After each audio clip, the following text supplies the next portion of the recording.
Konco. Yuk. Ini tak. Dipasang.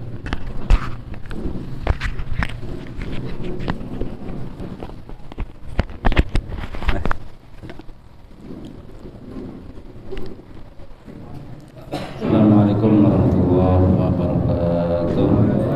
Ya Rabbi bil Mustafa balligh maqasidana waghfir lana ma madha ya wasi'al karami.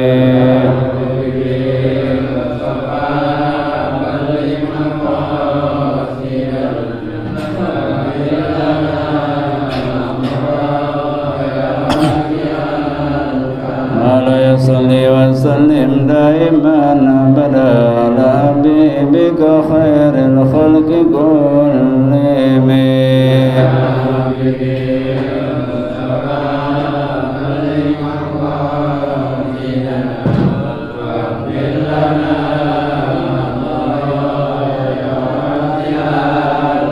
الحبيب الذي ترجى شفاعته لكل هول من الأهوال مقدم.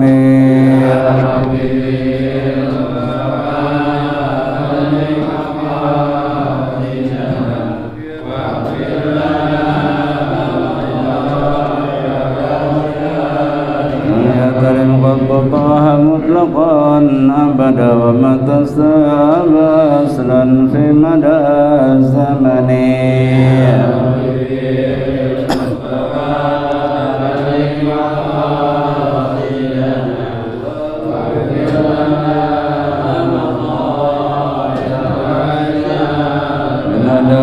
فلنطه ربما وقد ذببة أبدا في جسمه الحسن.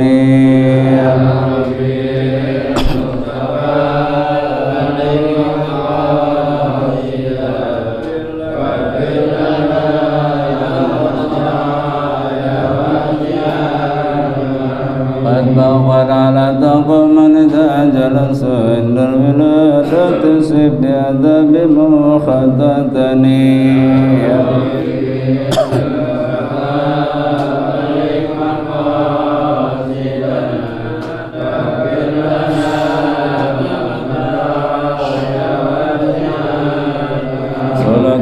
سلام الله على طه رسول الله. صلاة الله سلام الله على ياسين حبيب الله.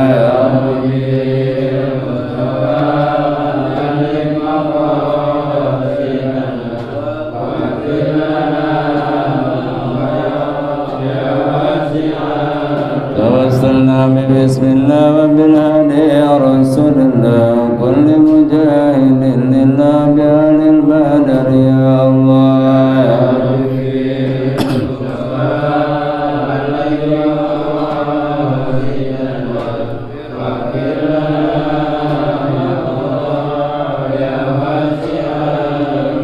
خمسة نطوي بها حر الوباء الحاطمة المصطفى والمرتضى بنوما وفاطمة. يا ربي مصطفى من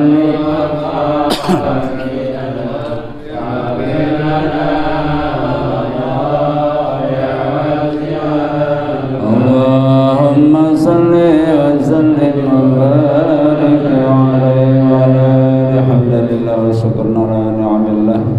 صلاة وسلاما على رسول الله سيدنا محمد بن عبد الله وعلى آله وصحبه ومن نصره وتبعه ولا ولا حول ولا قوة إلا بالله. أما بعد فقلت بما قال الله عز وجل رب اشرح لي صدري ويسر لي أمري واحلل عقدة من لساني يفقهوا قولي.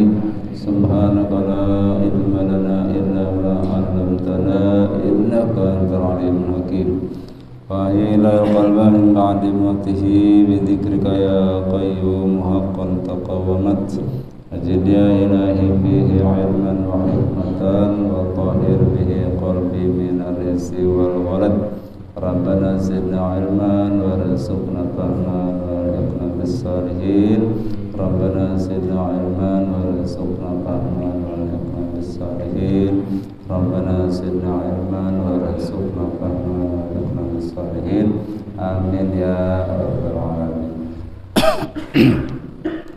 Hadratul Mukarramin wal Muhtaramin, para guru, para sesepuh, para rijal, para tokoh masyarakat, khusus keluarga besar guru kita, Mukarram almarhum Al-Ustaz Yusufa, khusus putra beliau Ustaz Sipawe, Ustaz Marzuki, dan juga pengurus dan sesepuh mushola Nurul Yakin, Bapak Haji Pendi, Masjid Sucipta, dan juga ya tokoh yang lainnya.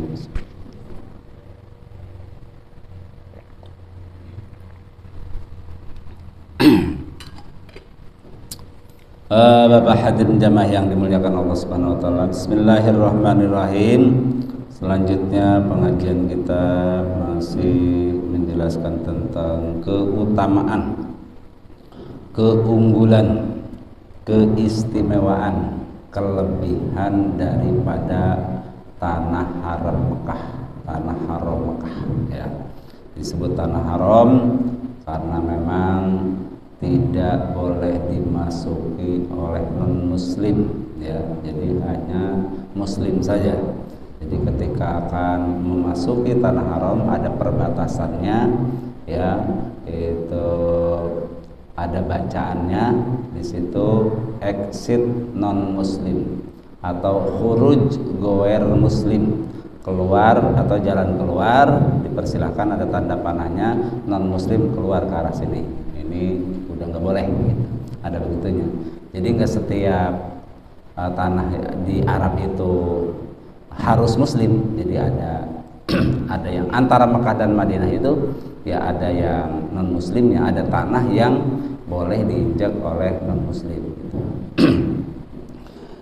Ini masih melanjutkan keutamaan ya Mekah, diantaranya lagi tempat ibadah yang ada di Mekah, Masjidil Haram, kemudian apa tuh Ka'bah ya, tawaf, pelaksanaan tawaf ya, termasuk ya keutamaan-keutamaan yang ada di dalam kota Mekah. Bismillahirrahmanirrahim. Man shalla khalfal maqami raq'ataini ghufira lahu ma taqaddama min dambihi. Ini udah disampaikan apa belum? Enggak saya tandain ini ya. Itu kalau udah ya saya memperkuat barangkali ya.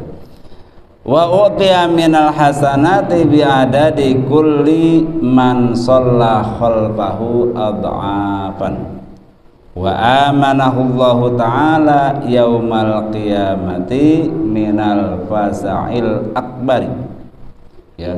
Wa amarra azza wa jalla, wa amarra azza wa jalla, bukan wa amarra. Jadi wa amarra dengan wa amarra beda. Kalau wa amarra memerintahkan, kalau wa amarra melewatkan itu artinya menghantar supaya lewat, menghantar lewat, itu melewatkan.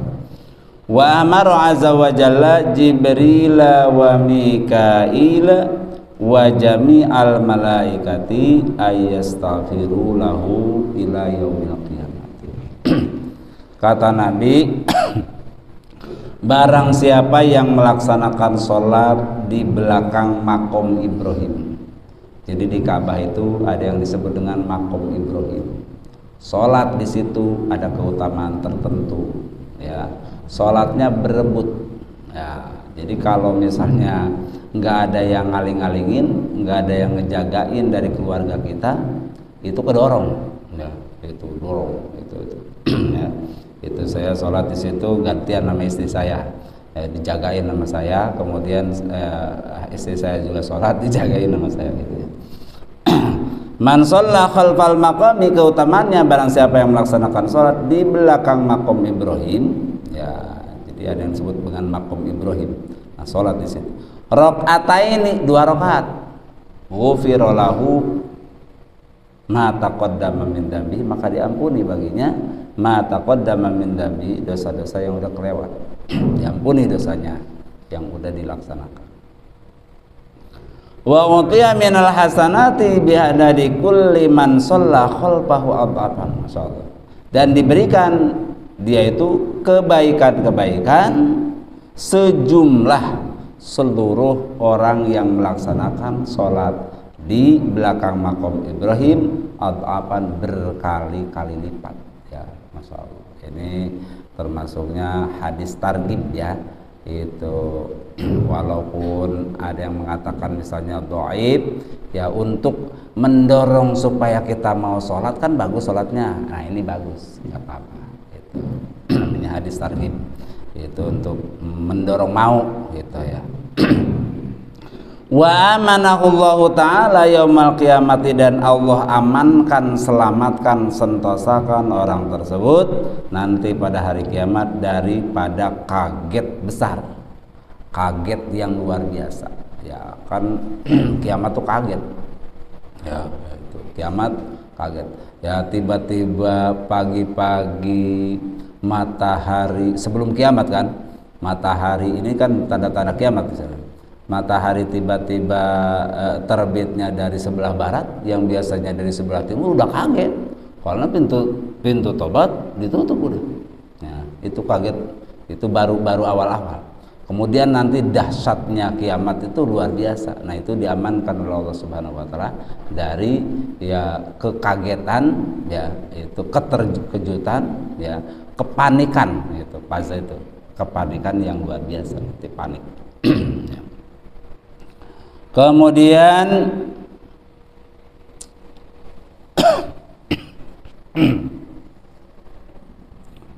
wa amara azza wa jalla, dan Allah azza wa jalla memerintahkan Jibril, malaikat Jibril, kepada malaikat Jibril, wa Mikail, dan kepada malaikat Mikail, wa jami'al malaikati, dan seluruh malaikat, ayyastaghfiru lahu ila yaumil qiyamati, memerintahkan untuk memintakan ampun atau membacakan istighfar kepadanya sampai hari kiamat. Masya Allah. Jadi Allah memerintahkan malaikat supaya membaca istighfar. Ya, sejumlah malaikatnya nggak tahu berapa. Soalnya malaikat itu la ya'lamu adadahum illallah. Tidak ada yang mengetahui bilangan malaikat itu, jumlah malaikat itu kecuali Allah. Itu kalau malaikat itu kan ada keterangan yang menjelaskan juga, setiap air yang menetes dari air wudu ya, tetesan air wudu, Allah ciptakan satu malaikat yang akan memintakan ampun untuk orang tersebut ya, itu untuk orang yang berwudu. Nah, jadi berarti malaikat mah ya jadi terus, itu diciptakan terus oleh Allah Subhanahu wa taala, malaikat banyak. Selanjutnya, man topa haula baitillah, barang siapa yang melaksanakan tawaf haula baitillahi, di sekitar Baitullah, rumah rahmat Allah, namanya idopat ini, idopat tapi mudofnya dibuang ya, itu jadi membuang rahmat Allah Subhanahu wa taala. Barang siapa yang melaksanakan tawaf di Baitullah sab'an, 7 kali putaran, karena syarat tawaf itu 7 kali ya, 7 kali putaran. Jadi disebut satu tawaf itu 7 kali putaran. Kalau belum 7 kali ya itu ya berarti tidak termasuk 1 kali melaksanakan tawaf. Kalau tawafnya di sekitar Ka'bah di bawah enggak pati capek, tapi kalau tawafnya di gedung di atas di Masjidil Haram dia capek karena putarannya jauh ya. Biasanya dipakai untuk orang yang pakai roda, didorong, itu biasanya di lantai 2, lantai 3, kebanyakan di lantai 3. Nah, ini barang siapa yang melaksanakan tawaf di sekitar Baitullah 7 kali putaran fi yaumin soipin, di atau pada hari yang panas, ketiga itu panas ya, panas luar biasa, syadidil harri, panas yang sangat panas, hasiran an rasihi, terbuka kepalanya, enggak pakai tutup kepala ya, itu bil khusus. ini berarti tuh tawafnya tawaf ifadah ya. Tawaf ifadah kan nggak boleh tutup kepala kalau tawaf ifadah. Wastalamal hajarul aswada fi kulli tawfatin. Nah, Dan dia istilam. Istilam itu begini minimal dari itu ya, istilam itu. Ke Hajar Aswad fi kulli tawfatin, di atau pada tiap-tiap putarannya, min ghairi ayyudhiya hadan, tanpa menyakiti seseorang. Jadi nggak mengganggu orang, nggak nabrak orang. Soalnya kan ada yang tawaf ya nabrak gahayu baik gitu ya. Itu orang Indonesia kecil, kemudian orang-orang luar kan besar-besar. Jadi kalau kesenggol dikit ya rada-rada jadi goyang gitu ya. Nah, ada yang begitu, nggak hati-hati ya. Padahal di sini dikatakan min ghairi ayyudhiya ahadan. Jadi ketika tawaf itu ya bagusnya jangan sampai ya mengganggu orang, itu menyakiti orang. Wa qalla kalamuhu, dan sedikit kalamuhu, bicaranya itu enggak banyak bicara. Itu lagi tawaf ngobrol itu jangan ya. Illa min dzikrillah, kecuali zikir kepada Allah. Ya kan ada bacaannya, tiap-tiap putaran itu ada bacaannya ya. Itu lagian kalau nggak dibaca tuh putaran pertama apa, putaran kedua apa, putaran ketiga apa, itu bisa keder hitungannya. Ini putaran keberapa ini, karena nggak baca. Kalau baca mah kan, oh ini bacaan putaran ketiga, jadi ketiga gitu berarti. Itu kalau nggak dibaca, nggak pakai bacaan, bacaannya Rabbana atina fid dunya hasanah baik misalnya. Itu tapi kurang diperhatikan putarannya, itu bakalan kerok itu hitungan putarannya. Tapi kalau kan bacaannya ada putaran satu apa, putaran kedua apa, itu kagak bakalan kerok hitungan, ya keliru hitungan kagak bakalan. Itu karena itu setiap kali putaran sesuai dengan bacaannya gitu. Kayak sa'i itu kan ada bacaannya juga. Gitu. Selanjutnya wa qalla kalamuhu illa min dzikrah, kutiba lahu bi kulli qadamin yarfa'uha sab'una alfa hasanatin, maka dicatat baginya dengan tiap-tiap telapak kaki yang diangkat oleh dia. Jadi setiap ngangkat telapak kaki kan melangkah nih, tiap-tiap langkahnya dicatat oleh Allah Subhanahu wa taala 70.000 kebaikan. 70.000 ngangkat telapak kaki 70.000, ngangkat lagi. Kalau 70 putaran berapa kali ngangkat berarti ya? Kali 70.000, masya Allah, luar biasa. Ini keutamaan tawaf berarti ya.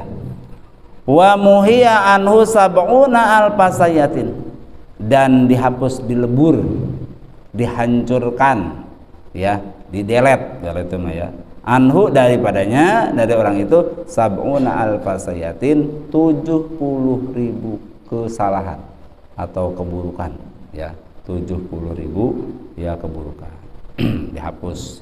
Jadi 70.000 kebaikan dicatat, 70.000-nya dihapuskan oleh Allah Subhanahu. Wa rufi'alahu sab'una alfa darajatin, dan diangkat baginya sab'una alfa darajat, 70.000 derajat ya, masya Allah, luar biasa ini ya. Itunya keutamaannya. Selanjutnya warwiya an-nazru ilal ka'bati ibadatun, dan diriwayatkan an-nazru ilal ka'bati ibadatun, memandang Ka'bah itu termasuk ibadah.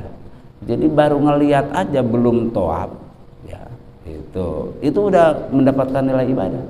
Kita masuk nih ke Masjidil Haram, lihat itu pasti menangis pertama, terharu. Masya Allah, ini bisa datang ke sini, alhamdulillah. Nah, itu terharu itu, ya. Nah, kita mandang, itu udah dapat pahala itu, ya. Itu apalagi kemudian ditambah dengan rasa hati bersyukur kepada Allah, bisa berkunjung ke sini. Alhamdulillah ya Allah, alhamdulillah ya Allah, saya kok bisa berkunjung ke sini. Masya Allah. Itu yang biasa waktu sholat saya ngadep ke arah sini jauh, nggak kelihatan, cuman ngebayangin doang. Tapi sekarang mah kelihatan langsung ya di hadapan saya, Allah, alhamdulillah. Nah kemudian ketika mau pamit, ketika mau pulang waktu tawaf wada, kemudian kita minta lagi, ya Allah, minta mudah-mudahan bisa datang ke sini lagi gitu. Allah mudah-mudahan bisa datang ke sini lagi. Dinasibkan bisa datang lagi, alhamdulillah. Enggak pun ya berarti menunjukkan kita benar-benar pengen. Jadi dicatat oleh kebaikan oleh Allah Subhanahu wa taala. Ya. Itu.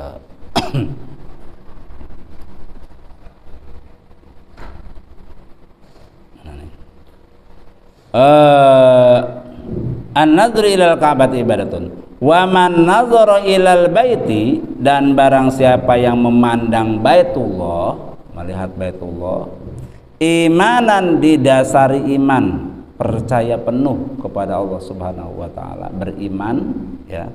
Nah, dan percaya bahwa bakal dapat ganjaran, wahtisaban, dan benar-benar lillahi ta'ala, bukan karena apa-apa, bukan karena nantinya untuk pamer itu, kemudian cerita-cerita doang bahwa saya udah gitu doang, bukan, tapi benar-benar ya mengharapkan ridho daripada Allah Subhanahu wa taala dan mengharapkan pahala dari Allah. Nah ini ghufira lahu ma taqaddama min dzambihi, maka diampuni baginya ma taqaddama min dzambihi, dosa-dosa yang udah kelewat. Wa ma ta'akhkhara, dan dosa-dosa yang akhir yang akan datang, maksudnya dijaga, dipelihara orang tersebut daripada melakukan dosa. Wa husyira yaumal qiyamati minal aminin, dan dikumpulkan orang tersebut, digiring, dipersatukan orang tersebut, dikumpulkan di alam mahsyar pada hari kiamat beserta orang-orang yang bakal selamat, yang aman. Tuh, ya. Selanjutnya, waruya, dan diriwayatkan, ma min ahadin yad'u indar ruknil aswadi. Nah, tidaklah seseorang yang berdoa kepada Allah indar ruknil aswadi, di rukun Hajar Aswad. Jadi pojokan lempengan Hajar Aswad, berdoa di situ. Ya, itu tiap putaran ngedoa di rukun Hajar Aswad. Illastujiba lahu, kecuali akan dijawab oleh Allah Subhanahu wa taala doanya, dijawab gitu. Tapi ngedoanya yang lebih bagus mah yang ada dengan urusan akhirat ya. Urusan akhirat tuh anak-anaknya soleh, itu bagusnya itu.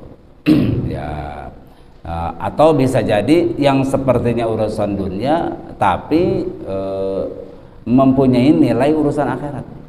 Ada urusan dunia yang sepertinya urusan dunia tapi mempunyai nilai urusan akhirat.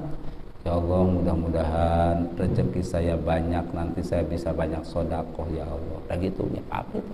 Kan sepertinya rezeki itu urusan dunia, tapi kalau kita niatannya bagus begitu, jadi termasuk urusan akhirat. Ya Allah, mudah-mudahan saya diberikan rezeki yang banyak.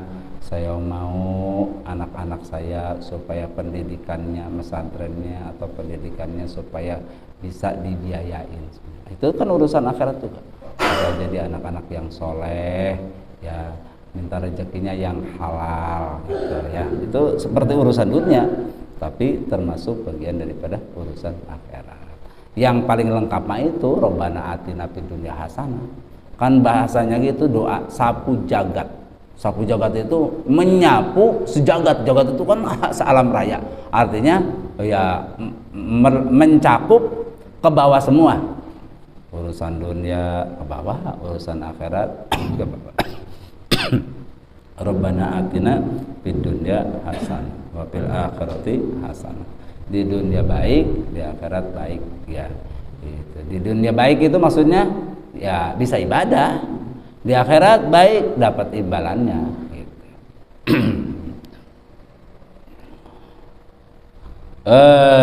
Selanjutnya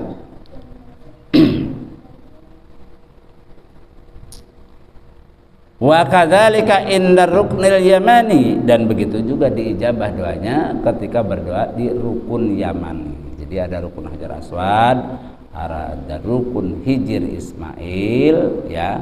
Itu kemudian ada juga rukun Yamani. Nah, di rukun Yamani dia berdoa lah gitu ya. Itu diijabah doanya oleh Allah Subhanahu wa taala. Ada tandanya, ada bacaannya di sononya rukunnya. Selanjutnya waruya, dan diriwayatkan ma'ala wajhil ardi, tidak ada di muka bumi baldatun tempat lah ya, tempat yustajabu fiha du'au yang diijabah di tempat tersebut ad-du'au doa fi khamsata asyara maudian ada 15 tempat. Nah, illa Makkah kecuali Mekah. Enggak ada kota atau negara dimanapun yang mempunyai tempat kalau kita minta ya itu diijabah oleh Allah Subhanahu wa taala kecuali Mekah. Di Mekah mah ada 15 tempat yang kalau kita minta diijabah oleh Allah Subhanahu wa taala. Namanya makom ijabah. Itu kalau di luar Mekah hanya ada waktu atau sa'ah ijabah. Waktu di mana kita berdoa diijabah. Mana tengah malam, habis tiap-tiap sholat fardu itu. Terus di hari Jumat ada lagi waktu khusus yang dirahasiakan oleh Allah Subhanahu wa taala. Tapi rahasia itu mah ya waktunya, yang kalau kita berdoa pada waktu atau bertepatan dengan waktu itu dijabah doanya oleh Allah Subhanahu wa taala. Tapi ulama berbeda-beda pendapat ya. Ada yang ngomong habis subuh, ada yang ngomong waktu duha hari Jumat, ada yang ngomong antara khutbah pertama dan khutbah kedua, tengah-tengah waktu imam ya duduk ya itu. Kemudian ada yang ngomong waktu asar, itu rahasia. Kok dirahasiakan? Supaya dalam seluruh waktunya malam Jumat dan hari Jumat orang bersungguh-sungguh terus mencarinya, berdoa terus. Kalau ketahuan mah jam 9 doang ntar keduanya gitu. Kalau ketahuan mah itu rahasianya, dirahasiakan begitu ya. Kok dirahasiakan? Supaya dalam seluruh waktunya malam Jumat dan hari Jumat itu hati-hati, itu sungguh-sungguh ya itu untuk berdoa itu pas ini. Karena ikhtilaf atau perbedaan pendapat, kata ulama ini jam sekian, kata ini jam sekian, kata ulama ini jam sekian. Nah ini jadi apa tuh namanya, dalam seluruh waktu kita bersungguh-sungguh, jangan-jangan waktu ini, jangan-jangan waktu ini. Kok bisa-bisa beda? Ulama itu dikasihnya beda-beda oleh Allah Subhanahu wa taala. Ya. Itu di dalam Lailatul Qadar ada yang beda-beda pendapat, ya. Jadi kenapa beda-beda pendapat? Karena ada wali yang nemuin Lailatul Qadar di malam 21, ada lagi di malam 17, ada yang lagi 23, ada yang di cuman kebanyakan terjadinya para wali menemukan Lailatul Qadarnya itu di malam-malam ganjil di 10 hari terakhir daripada bulan Ramadan. Ya, itu. Kalau yang nemuin Lailatul Qadar mah yang benar-benar itu wali-wali mukasyafah, ketahuan sama dia. Ya, malaikat kelihatan. Itu orang-orang mukasyafah begitu, ya. Itu orang-orang yang benar-benar sudah ma'rifat, dekat dengan Allah Subhanahu wa taala. Ketika zikir begini. Kegambar alam nih. Kadang-kadang diperlihatkan oleh Allah Subhanahu wa taala alam kubur gitu. Makanya cerita orang soleh begini, ya mungkin dia memukasyafah gitu.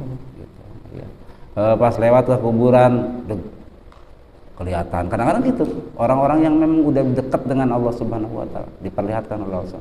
Namanya ahlul kasfi, ya, mukasyafah. Itu ya orang-orang yang benar-benar zikirnya udah mantep ya. Zikir kan kalau kita mah kadang-kadang ingat, kadang-kadang enggak. Udah waktu zikir tahlil cuman 33 teh lama amat sih ini ya. Ada yang 100 biasa 11 pada mah. Nah, ya 11. Itu ya. Bapak hadirin jamaah yang dimuliakan Allah. Ini panjang ya, ada 15 tempat nih. Yang pertama itu di dalam Ka'bah. Ini satu doang ya. Yang pertama tempat yang diijabah itu di dalam Ka'bah. Dalam Ka'bah itu mana? Di dalam, masuk ke dalam Ka'bah. Itu nggak bisa kita rakyat biasa masuk, paling raja, presiden. Ya kalau presiden mah dari manapun muslim berkunjung ke Baitullah, ke Masjidil Haram pasti dibukakan, diperkenankan. Ya itu dulu SBY dari Indonesia. Ya kemudian Megawati ya kemudian Jokowi udah masuk ke dalam. Ya udah masuk. Gimana sholat di dalamnya? ya sah. Di kitab Muhadzab ada gimana kalau seseorang sholat di dalam Ka'bah. Kan dalam Ka'bah itu ya, karena kan Ka'bah itu kan segi empat gini ya, ada dalamnya gini, ada dalamnya ya, ada dalamnya. Gimana kalau sholat di dalam Ka'bah di sini? Sah, madhab ke sini sah, bersono sah, karena tentu menghadap ke salah satu tembokan Ka'bah. Madhab sini, di sini, madhab sini tembokan Ka'bah, tembokan Ka'bah sah di situ. Itu di kitab Muhadzab ada begitu. Gimana hukumnya gitu? Itu sah sholatnya ya.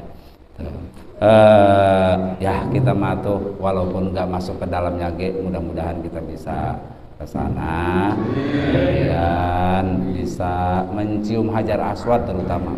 Saya nggak bisa mencium Hajar Aswad kemarin itu. Mudah-mudahan ya saya dan semuanya nih ya bisa lagi ke sana. Kalau udah dinasibkan mah gampang baik. Saya bukan pamer, bukan apa, anak saya jadi ajak sama gurunya. Kalau ngongkos mah saya kagak bakalan ngongkosin anak saya, mendingan ngebenerin genteng saya udah pada bocor. Itu mah bener-bener anugerah diajak sama gurunya.